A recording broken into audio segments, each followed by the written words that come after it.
I want to go through all of the awards, and I want to figure this thing out.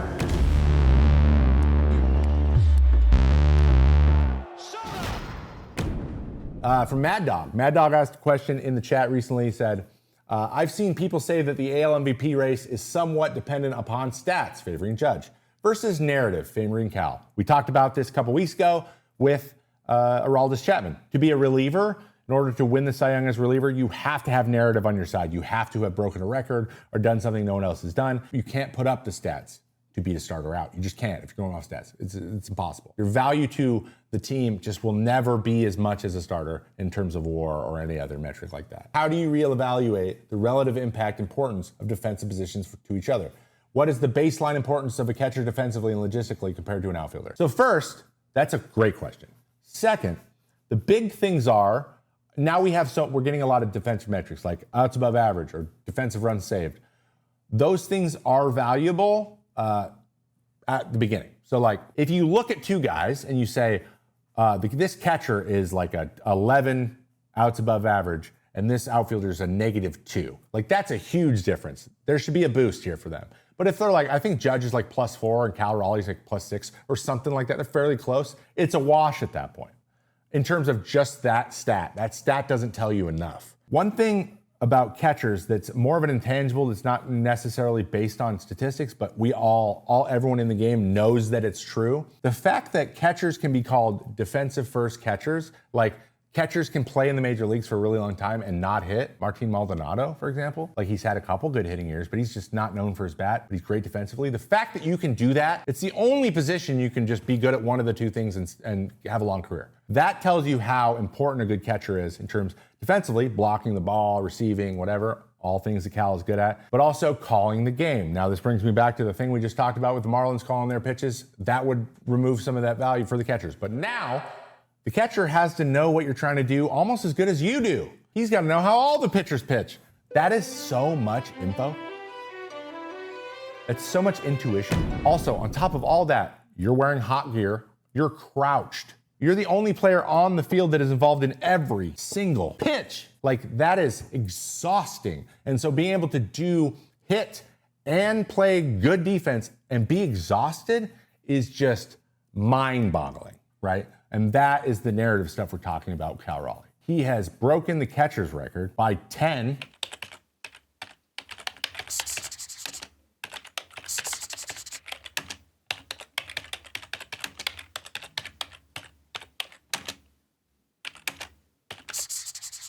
Broken the catcher's record by 10. He has more switch hitter homers than Mickey Mantle, and his team just came back and is probably going to win the division. That altogether, like his value to his team, is more than Aaron Judge's value to his team. And Aaron Judge is very valuable to the Yankees.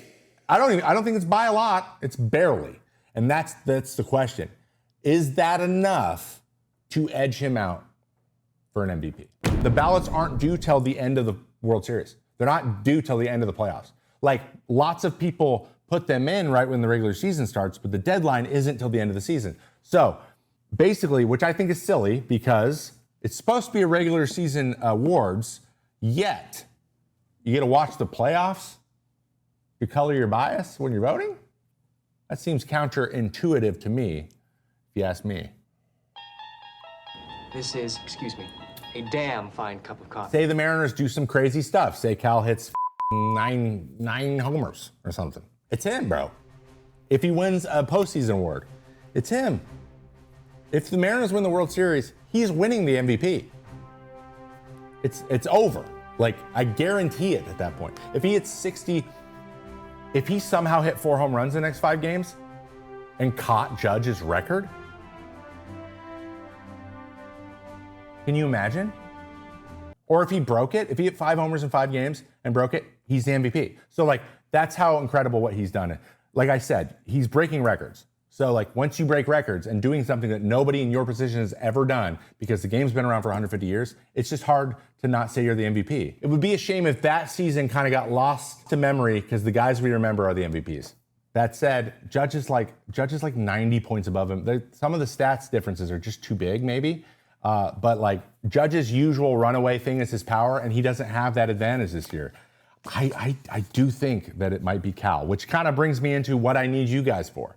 All right, we're doing this thing together. I want to go through all of the awards, and I want to figure this thing out. I want you to help me make a case for certain guys in certain situations, and I have called upon our trusty, handy notebook here.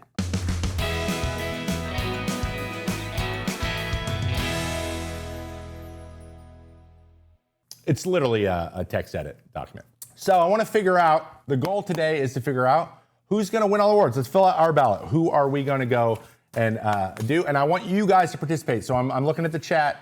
AL MVP. I know we just talked about it.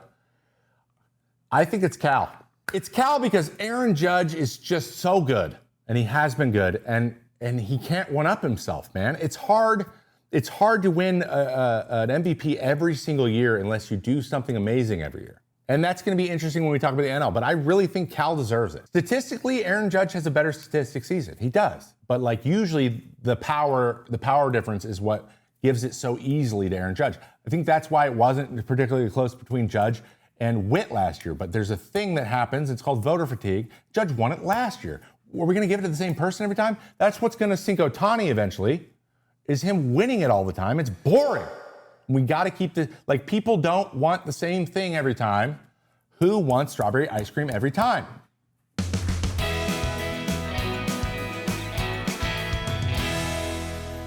Statistically, it's Judge. It is. But I think Cal's story, his record, he has catcher records, and he's a catcher. And then the way the team has come on at the end of the year, I think Cal edges it out. You can disagree with me, but I'm right. Okay. Now, NL is interesting. I think it's probably Shohei. And the only reason, because I think number 2 is Schwarber.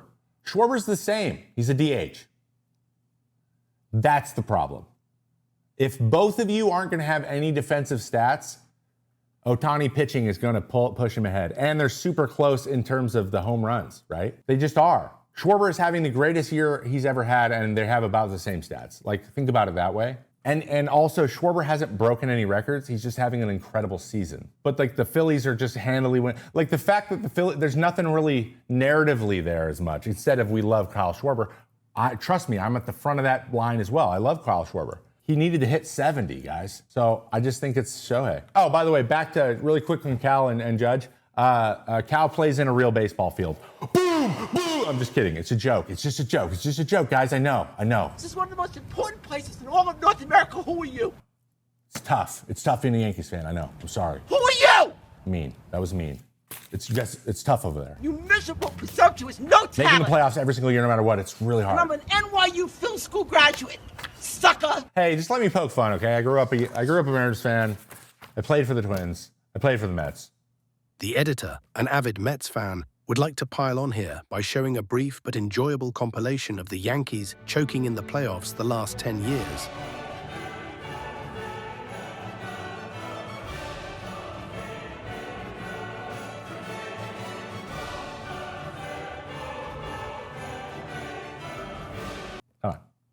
Come on. Okay, moving on. Let's talk about Cy Youngs. So in the AL, it's who I don't think Aroldis is in it anymore, unfortunately. It's got to be Crochet and Tarek Skubal. So who do we think it is between those? I believe Skubal has a 2.21 ERA. He is like 8 strikeouts behind. But if you guys had to choose between Crochet and Skubal, who would you choose? You think it depends on what Crochet does tonight. Recency bias will make Crochet. Well, now I got to look up Crochet. Okay, so Crochet's sitting on what? 197 innings, 249 strikeouts, 2.7. He's got half a run higher than Skubal. But the Tigers' downfall might crush him. Like, that's what I'm saying. Like, this is. It's all about the narrative, goddammit. Right now, at this moment, it's Scoobs, right? Because Tarek Suckball. My bad. Sorry, Scoobs. My bad. It's my bad. Okay? I think right now it's Skubal because he's half a run, and they're pretty much equal in everything else, except he's better in walks and better in hits. If Crochet goes out like throws like 7, 8 shutty and strikes out 14 tonight, then the strikeout total is so much different than maybe. But I think the edge goes to Skubal. He's just been so so dominant for so long. Yeah, I think it's Scooble just by a little bit. Okay, in the NL side, we lost Zach Wheeler, so it's not him. We have Paul Skeens. I'm going to be a Phillies homer and say Christopher Sanchez is good over Skeens. Let's look up Sanchez. Chris Sanchez, 2.5, 196, 204, 108 whip. I don't think he's gonna. I don't think that edges Skeens. 13 wins. That's pretty good though, dude. No, Skeens has it. Are you kidding me? Skeens has less innings. He's got over a tenth of a whip point, and he's got a 203, and he still threw 181 innings. It's not like he hasn't thrown out. Yeah, no, this is it. No, he's got him. I want to throw another hat in the. I just want to give this guy some love. I want to give one guy love. He's probably third, but a dude who has thrown extremely well this year. Logan Webb has a 3.3 with 200 innings and 216 Ks. This is a really good year. Now the walks are up a little bit, and he gives up more hits than usual. But like, dude, he's got more strikeouts. But I want to give Logan Webb some love. 216 punchies is good. Ooh, Peralta. Peralta's probably in there too. Let's check Peralta. Freddie Peralta. Ooh, not enough innings. Again, I'd say Peralta and Sanchez are close. Skeens is going to win it. And he's Paul Skeens, guys. He's going to win it. So we're going to go with Skeens. It's Paul Skeens. I know, lay sigh. We can complain when he does, like, when he rattles off a bunch of them. He hasn't won one yet. He can have it. Let's talk about some rookies of the year, okay? On the AL side, I think it's not really close. It's Nick Kurtz, and it's not close. The guys were, dude, easy. It's easy, Kurtz. And I would say if Jacob Wilson were healthy all year, he'd be in that conversation as well. But not that he's fallen off. Jacob Wilson's has a great year, but like Nick Kurtz is having like a silver slugger first baseman year in his first year. Like it's Nick Kurtz. Okay. It's not close. Now NL, I have a front runner. I was sitting on Drake Baldwin for a while. Okay. Drake Baldwin's had a really, really good year, but he's split time because he's a catcher. So him and Murphy have been both catching quite a bit. So that limits the amount you can hit. So in the NL, does that leave a pitcher? Maybe Cade Horton? Because Cade Horton's having a stupid year. 118 innings pitched, 108, 260, yeah, like 11 wins. Like that's a really good year. Now, he's only made 22 starts. I think he's going to throw one more. So maybe. McLean would have won Rookie of the Year. Oh, yeah. McLean would have won it easy, but he didn't throw enough. But let's look at Drake Baldwin real quick. 19 homers, 274. The problem is it's only 400 at bats, man. Dude, that's pretty good, man. I think Drake might win it. Jacob Marcy? Let's check Jacob Marcy. Not enough. But you're right. He would have. God, he's filthy. So, okay, I think it's between Drake Baldwin and Cade Horton. I think we've narrowed it down. This is so hard. Let's just go Drake Baldwin. Why? Because that's what it came up with. He was tails, guys. I'm sorry. And it's either heads or tails. And you have to say, call it. All right, Platinum Glove. Who is the best defensive player in both leagues? Will it go to a center fielder, a shortstop? To the OA leaderboards. Let's do it. Actually, let's effing do it, dude. Let's just check who's leading in this stuff. I genuinely don't know. Patrick Bailey. Wowie clap. Okay, infield, outfield runs. S. Pete Crow Armstrong. Oh, dude, it might be. Guys, it's probably Rafaela and Crow Armstrong. But do you think Rafaela wins over Witt? Yeah, some weird. Like everyone's like, dude, Bobby Witt's had a down year. Bobby Witt's had a down year. We'll go look at Bobby Witt's stats in a second overall. I think it's Rafaela and Pete Crow Armstrong. I think this is pretty easy. This one's pretty easy. It's Sedane and PCA. Though, dude, Bobby Witt. Mason Wynn. Hey, let's give Mason Wynn a little bit of love here too. Mason Wynn, this is like, he wasn't as good defensively. Great arm, but he's made way less throwing mistakes this year. That guy's he's getting way better really fast. Like, I think Mason Wynn is going to be a stud. But really quick, Bobby Witt. Look at Bobby Witt's stats. Look at his rankings and everything. It's like, yeah, dude, Bobby Witt had a down year. 23 home runs, 293, 850 OPS. Absolutely filthy. We'll go Rafaela and then Crow Armstrong. Reliever of the year for the NL and the AL. So this isn't the Hoffman Award, so we're not going closer of the year. Okay, this can be any reliever. And this is going to be started voting on next year. So this is going to be in the same group. Reliever of the year is going to be a new one they're putting in the same group of awards. I think Aroldis Chapman. And then I think this is Morejon. Morejon! Duran in both leagues. Now, that's interesting because Johan Duran has been ridiculous. Okay, so I need to look up some things here, okay? So let's look up Chapman first. He's still incredible. He's got a 1.9, has not given up a run, 66 outings.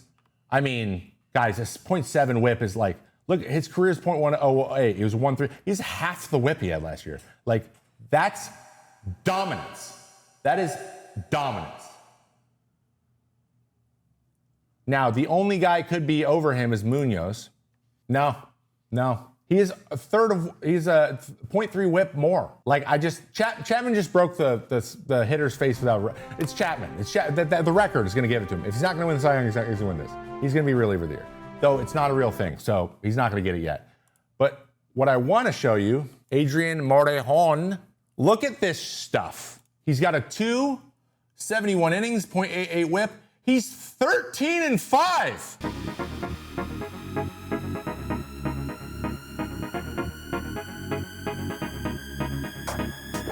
He's got 13 wins, dude.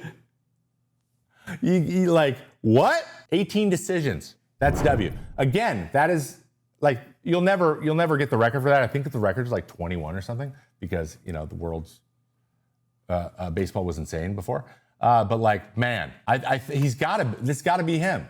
Now, who's the best closer in the NL, you think? Oh, Duran. Oh yeah, we want to check around. That's the thing though. Duran was he was in 2 leagues. That's the issue. And he's got a 1-1. Like, no, it's not even like, no. He's not as good. He's not as good, man. Edwin, let's check Edwin real quick. Edwin Diaz, 173. I just don't think he's pitched enough. 62 innings, I don't think that's enough. Though he would definitely be in the conversation. 100%. He's absolutely dominant. Garrett Whitlock, let's check Whitlock. 2-3. Wow, he has been way better. Why isn't he getting enough love? That's a very good season. He'd be in the conversation. This is one of the better relievers in the league. Not the best. I think it's Chapman and Morejon. All right, so we have Cal Raleigh, Shohei Ohtani. So I saw someone in the chat saying that Judge has him better in stats. That's not how this works. He does have him better in stats. He's always going to be. But that's the thing. Aaron Judge is always going to have better stats than everybody else. That's just the way it works. He's so like... It's all about the narrative, goddammit. So if we do that, if we say, yeah, but stats, then he'll win every single year. And is that fun? No, it's not. It's boring. It's boring, and Cal, I will say, even though Aaron Judge basically carries the Yankees offense when they're struggling and when they're going well, without him in there, they are a different team. Cal Raleigh, I still think, is more valuable to the Mariners. And Cal broke a bunch of records for catchers. Cal broke the home run record for a catcher by 10. I just think the story's better, and if the Mariners make a run, they'll win it. I think these are pretty good. I think we're pretty solid here. The only one I'm iffy on is Drake Baldwin. I'm not quite sure on Drake Baldwin. And Crochet could sneak over Skubal, especially if the collapse completes one way and Crochet ends up coming up big the other. Pretty good. Pretty good. Tap yourself on the back and all that good stuff. A damn fine cup of coffee.